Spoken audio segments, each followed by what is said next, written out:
They told you that sleep is for rest. They lied. Sleep is for programming. It is the hour when the conscious guard falls silent and the subconscious begins to take orders. And every night, most men issue the same commands. I am tired, I am broke, I am behind. I'll try again tomorrow. Then they close their eyes and their minds carry those orders out.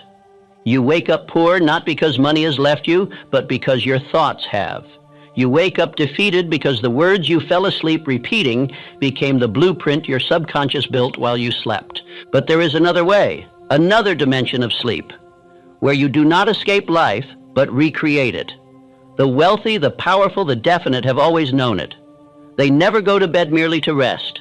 They go to bed to instruct. When Edison closed his eyes, his inventions kept building themselves in his mind. When Carnegie slept, his plans expanded through the night. When Ford dreamed, his factories multiplied before a single brick was laid. They did not drift. They directed their subconscious to continue their work while the body slept. Every night you cross the threshold of worlds. The question is, who gives the orders? If you enter sleep as a drifter, you will awaken as one. But if you enter it as a commander, with faith, desire, and definiteness, you will awaken in another life, one your own mind constructed while you dreamed. What you are about to hear is not fantasy. It is instruction. It is how to plant wealth, success, and peace into your subconscious mind until they grow automatically. You will not need to chase riches in the daylight. They will already be seeking you by morning. Tonight, before you close your eyes, I will teach you how to step into that secret chamber, the wealth dimension, where your mind and infinite intelligence meet in silence. There you will issue new commands of abundance, of mastery, of victory. Fall asleep with these thoughts and your life will begin to obey them. Drift carelessly and the old world will reclaim you by dawn.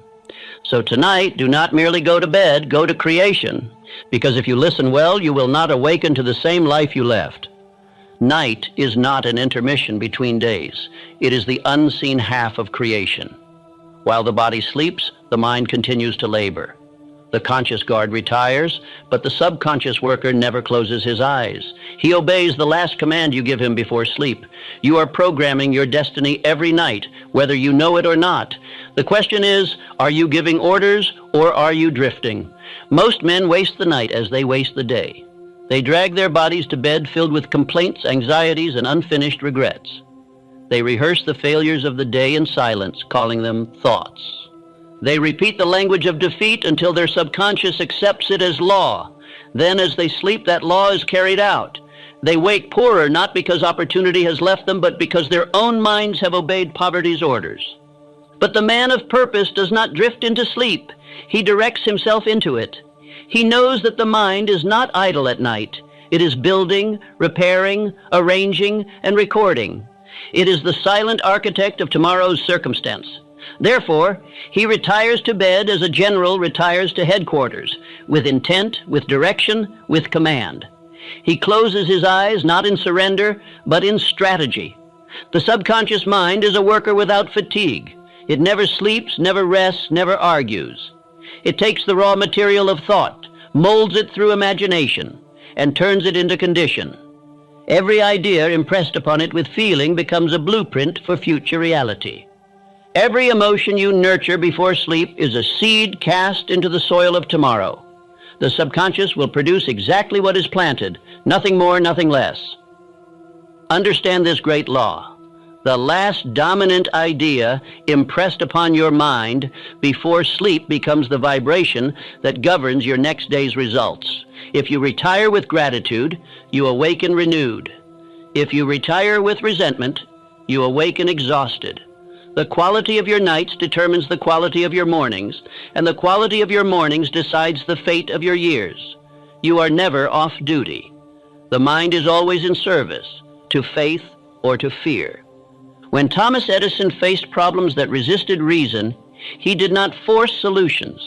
He withdrew into sleep, holding the question clearly in mind. He trusted his subconscious to finish the work while his conscious brain rested. More than once, he awoke with complete blueprints, answers that appeared as if from another world. That other world is not imagination, it is order, the same mental law that serves every man who knows how to direct it. This practice is not mysticism, it is organized thought.